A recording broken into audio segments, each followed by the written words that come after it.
All right, so I'm going to be talking today about environmental studies at Oakmont College. And if you have any questions, use the hand raise or use the chat, whichever, and I'll stop and answer them.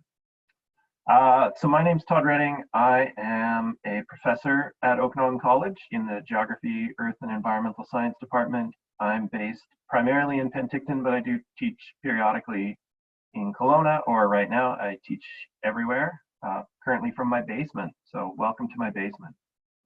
So I'm just going to share my screen. I've got a few quick slides to go through, and then we can open it up to questions if you have any. So can you see, guessing you can see the first slide. So I'm going to be talking about environmental studies at Oakmont College. Here's my contact information, and we'll repeat it again at the end of the presentation, along with some other helpful contacts in case you want to get in touch. So why do people typically want to study or pursue environmental studies or study the environment? Well, I think for a lot of us, you want to do something good for the planet and for humanity. You know, certainly for me, I really wanted to learn more about the world and get more of a chance to be outside, for example. You want to work in interesting places. So I've had the opportunity, and I certainly haven't traveled far, but I've worked all over central and southern BC, northern Alberta. I pursued this field largely because I like to be outside whenever I can. Maybe a little pickier with conditions now that I'm a little older, but you know, so if you like to work outside, this is a great way to go. Or if you like to work inside, there's a lot of good things you can do also, being primarily in the office.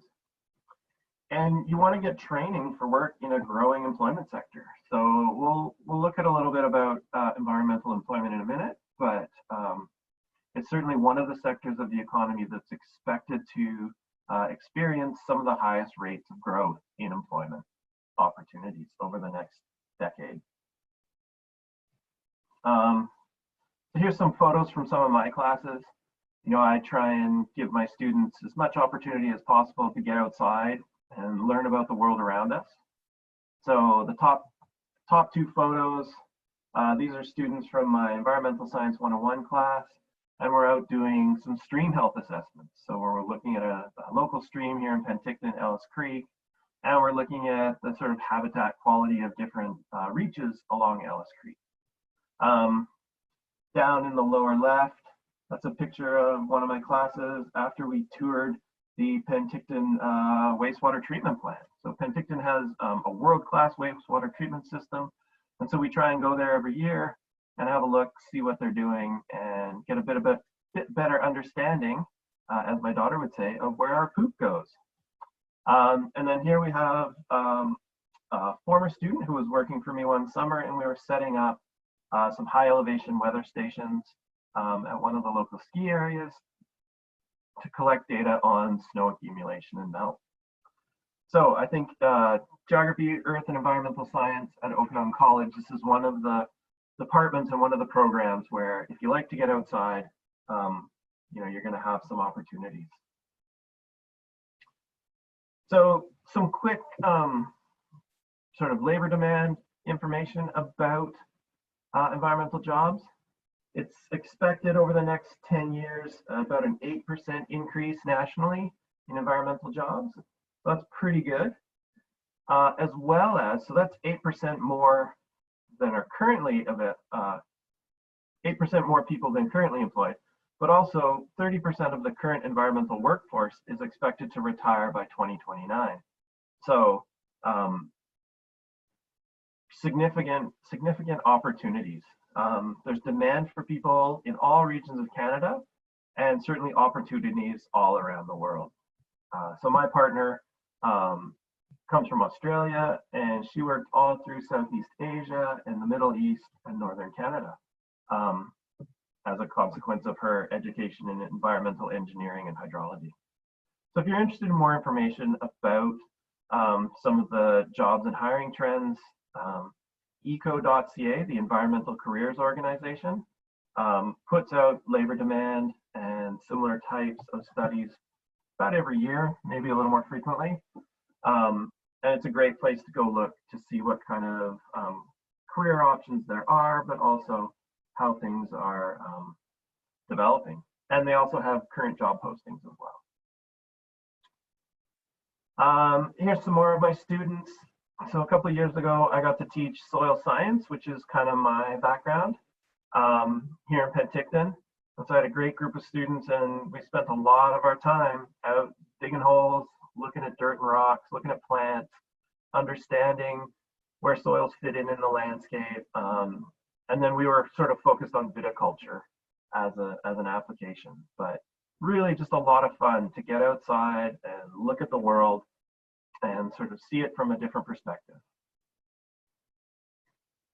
So at Oakmont College, what are your options for environmental studies? Well, there's sort of two broad options. One is the Environmental Studies Diploma. And so this diploma is housed through the Department of Geography, Earth and Environmental Science.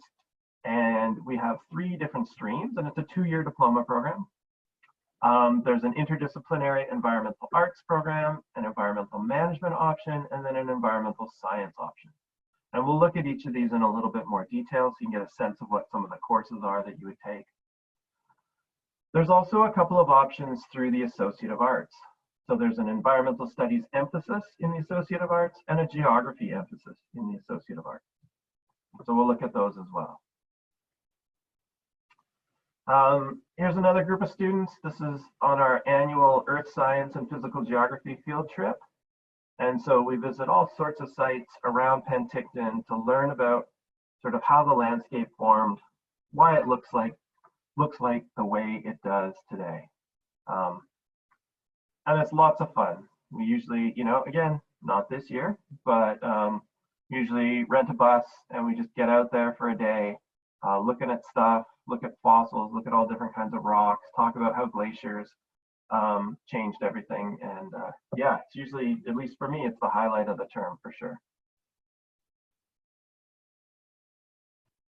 All right, so again, if you have any questions, raise your hand, put something in the chat, and we can talk about it.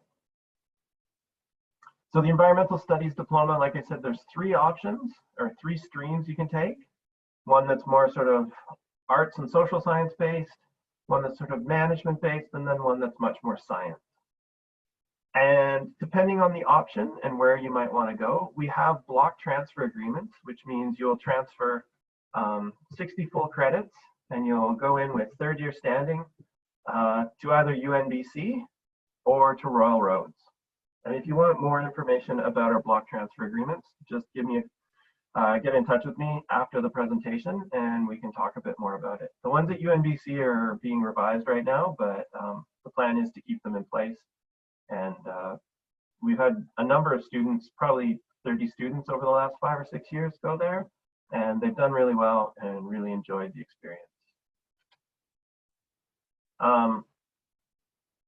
So the interdisciplinary environmental arts option is much more on the sort of arts and social side of things.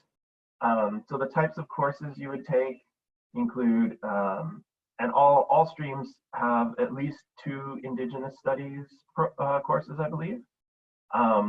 You take courses in anthropology, human geography, sociology, environmental science, writing, and then another English course, and one more geography, EESC lab science. So first year, EESC 101, or Introduction to Environmental Science, this is sort of the core course that you would take in any of the environmental programs in the Environmental Studies Diploma.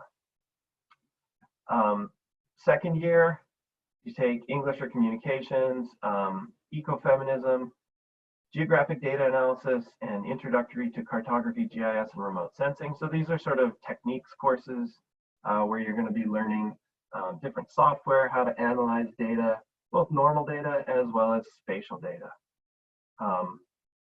Course in ethics, course in policy, 2 more 200 level or higher geography or EESC courses, and those could be lab science or non-lab science courses. 1 more Indigenous studies course at the 200 level, and then another elective that you choose. So it's fairly prescriptive. There's not a whole lot of choice, or not a whole lot of electives, but courses are pretty interesting. And this tends to be the choice of those students who maybe don't want to do as much science and are maybe interested more in careers working with people and maybe non-governmental organizations, charities, those sorts of things, rather than sort of hardcore environmental field work, for example. The second option is the environmental management stream. And so this stream has a bit more science than the art stream and a little less science than the science stream. So you take economics, environmental science, writing, human geography, Indigenous studies, a bit more English, another lab science, 1 math or stats course, and 2 biology courses. So definitely more on the science side and learning about sort of natural resources.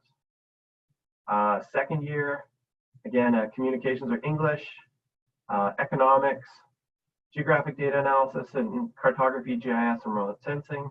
So these courses are common to all the streams. Environmental management, environmental policy, and then another 200 level lab science course. So say soil science, like we saw the picture, hydrology, atmospheric science, biogeography, geomorphology. Another 200 level geography course, doesn't have to be a science course, 200 level Indigenous course, and then an elective. And then the third option is the environmental science option. So this is much more science. You take 2 biology courses at least, environmental science, writing, calculus, you have 1 elective, you need another English course, 1 more geography ESC lab science course at the 100 level, 2 chemistry courses in the first year. So it's a pretty busy first year, pretty big. Second year, you take ecology through the biology department, introduction to cartography, GIS, remote sensing, and then you can take either geographic data analysis, geography 270, or you take stats 230, depending on if you have the math prerequisites for it and what your interests are. You need another 200 level or higher geography or EESC lab science, 3 200 level or higher geography EESC courses, so science or not science, 200 level Indig course, and then 1 of environmental economics, environmental management, environmental philosophy, or politics in the environment. So those are the 3 streams for the Environmental Studies Diploma.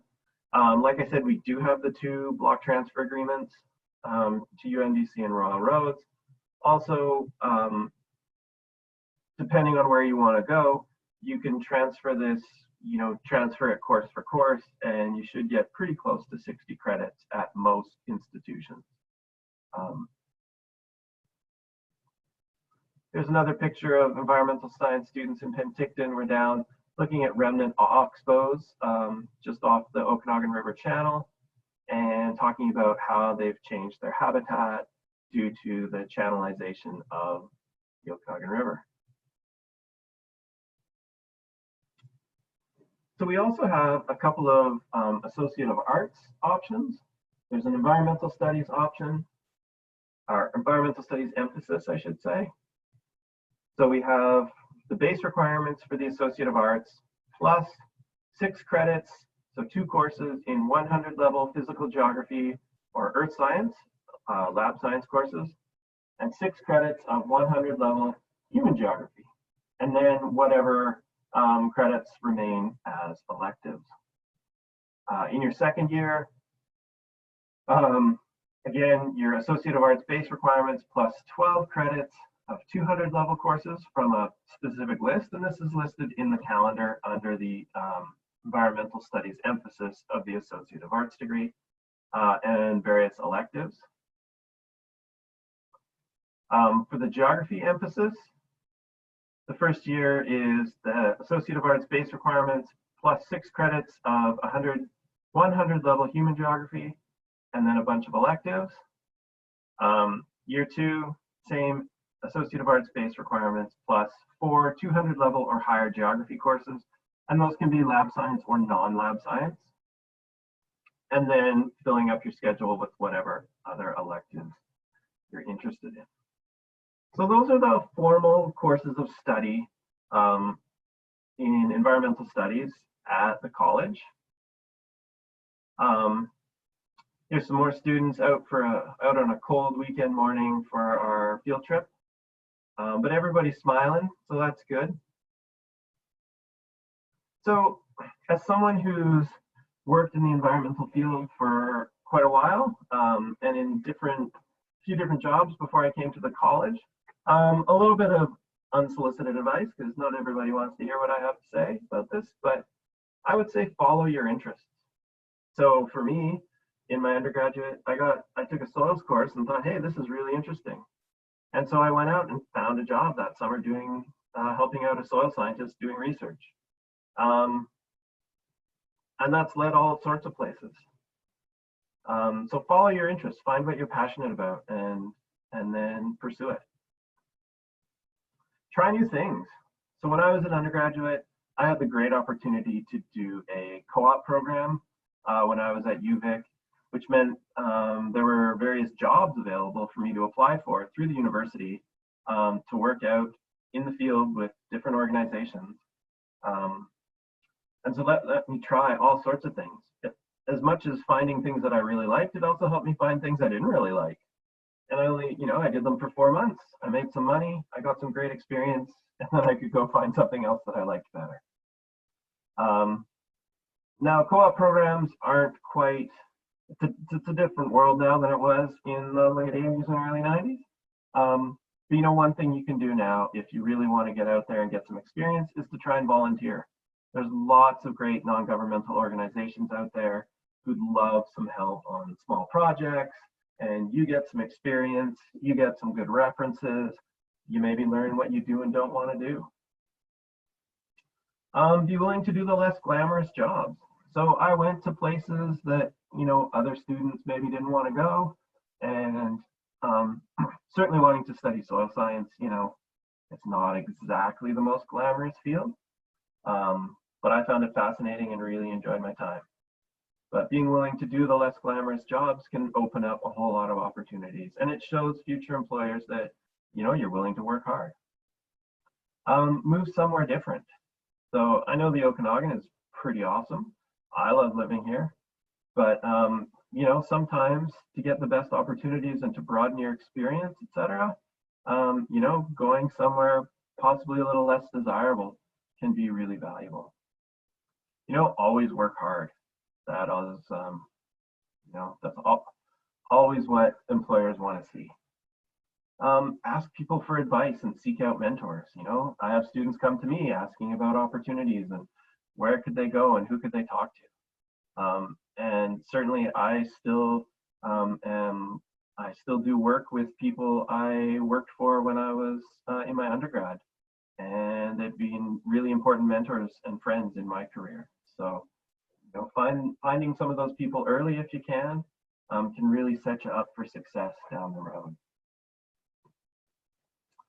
If you're looking for more ideas about different types of environmental careers that are available and student employment funding and training opportunities, I would highly recommend you go visit this website, eco.ca. So it's the Environmental Careers Organization. It's funded primarily by the federal government, and their work is to promote environmental career opportunities, and they have a bunch of sort of student employment, student training grants that they put out to encourage employers to hire students. So check it out, see what kind of opportunities are out there for you.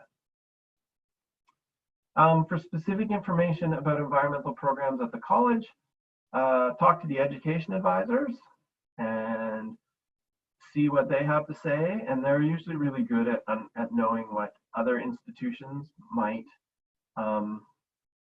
be looking for, because our Environmental Studies Diploma program isn't really designed as a terminal credential. So we don't really expect that people graduating from it are going straight into a career. Most people graduating from it are going to go and complete a 4-year degree. So it's not a technology or a trade. It's more of a general university education with an environmental focus. Feel free to contact me. So for now, I'm the Geography EESC chair, and there's my email there. So send me an email and I'll get back to you as quickly as I can. Last couple slides. So if you want to know more about OC, you can learn more about the programs and courses through the okanagan.bc.ca program search. You can get a hold of an advisor or recruiter, and you can take the next step and enroll through this link here. And thank you very much for attending the session. You're eligible to enter to win up to $5,000 tuition credit at the college. So again, follow this link here, and it'll take you to where you can sign up to win that prize. So that's all I have.